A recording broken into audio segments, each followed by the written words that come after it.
The once mighty Ford Motor Company, a symbol of American ingenuity, now stands at the edge of collapse. Dealerships are vanishing, profits are bleeding, and communities that once thrived around Ford's success are crumbling. Today, we're diving into the devastating reality behind Ford's shocking downfall. A collapse so massive it's sending shockwaves through the auto industry. Is this truly the end for one of America's most iconic brands? Let's find out. Ford's decline isn't just about numbers, it's about legacy unraveling. Over the past 5 years, more than 1,200 dealerships across the U.S. have shut down. That's not just a statistic, it's the death of businesses that once anchored towns and livelihoods. Each closing leaves behind darkened storefronts, deserted parking lots, and shattered dreams. In 2022 alone, Ford's revenue plunged by nearly $7 billion. The announcement sent shockwaves through Wall Street as the stock value plummeted by 18%, throwing investors into a frenzy. Panic calls flooded brokerage firms, and some longtime shareholders bailed out entirely, unable to stomach the uncertainty. Then came the $5.5 billion EV disaster. Ford's ambitious pivot to electric vehicles was meant to future-proof the company.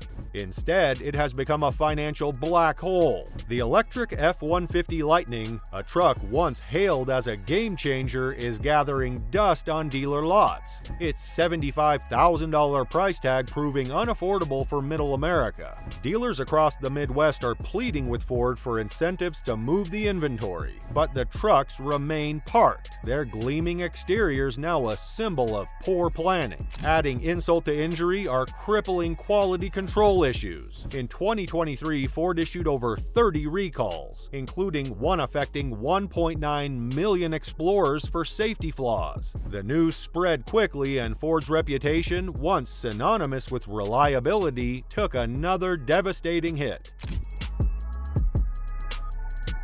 To grasp the human cost of Ford's collapse, let's zoom in on a small town like Whiteville, North Carolina. Picture this. Patriot Ford, a bustling dealership that used to employ dozens of locals, is now abandoned.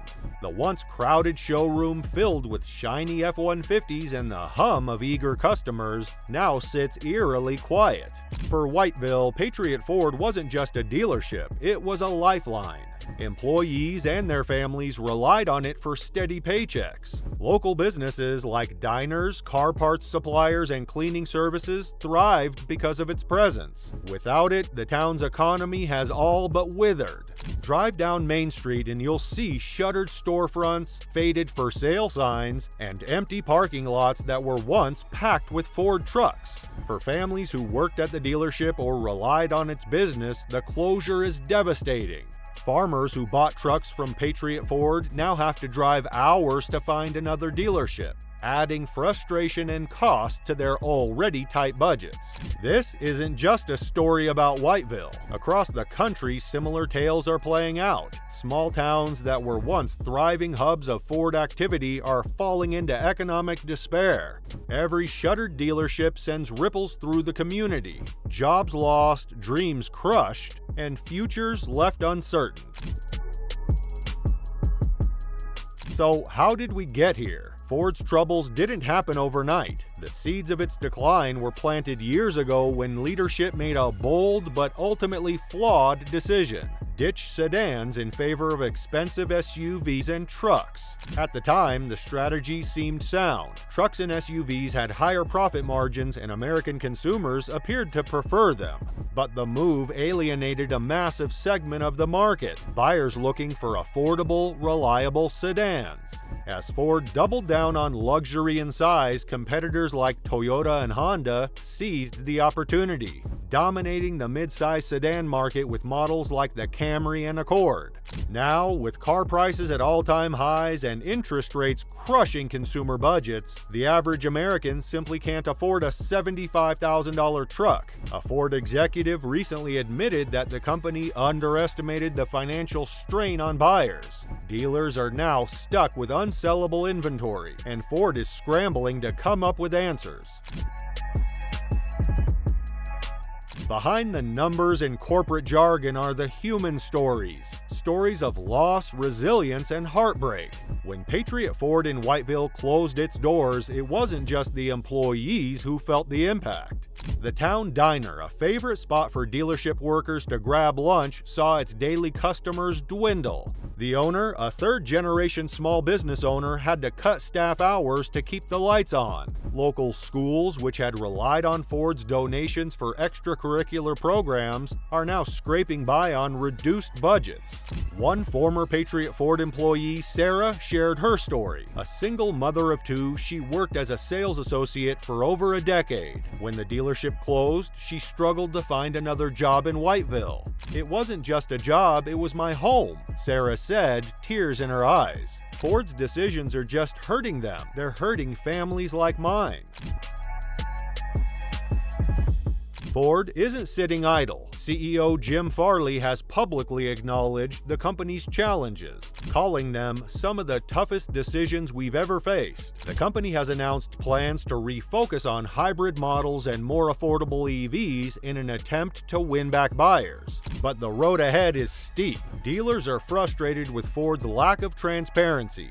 One dealer in Ohio vented, "We're the boots on the ground and we're the ones taking the heat from customers, but Ford isn't listening to us." Investors are equally concerned. Ford's quarterly earnings calls have become increasingly tense, with analysts questioning whether the company's leadership has a viable plan to turn things around.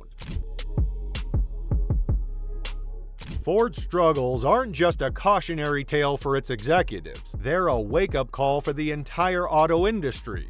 The pursuit of profits at the expense of consumer trust and affordability is a dangerous game.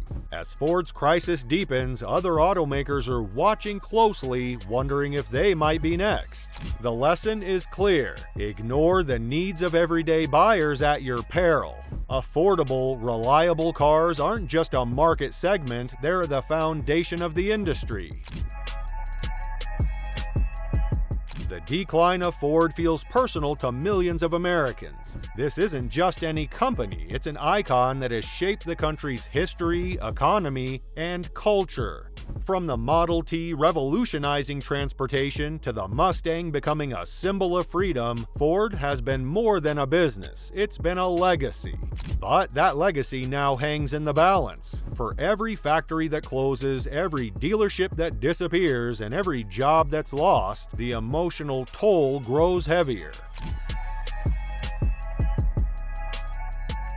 Ford's collapse is about more than numbers, it's about people, communities, and a brand fighting to stay alive. Can Ford adapt and rebuild trust? Or are we witnessing the end of an American icon? What do you think? Is Ford's downfall inevitable, or can it rise again? Share your thoughts in the comments below. And don't forget to like, subscribe, and hit the notification bell for more in-depth stories like this one. Thank you for watching, and we'll see you next time.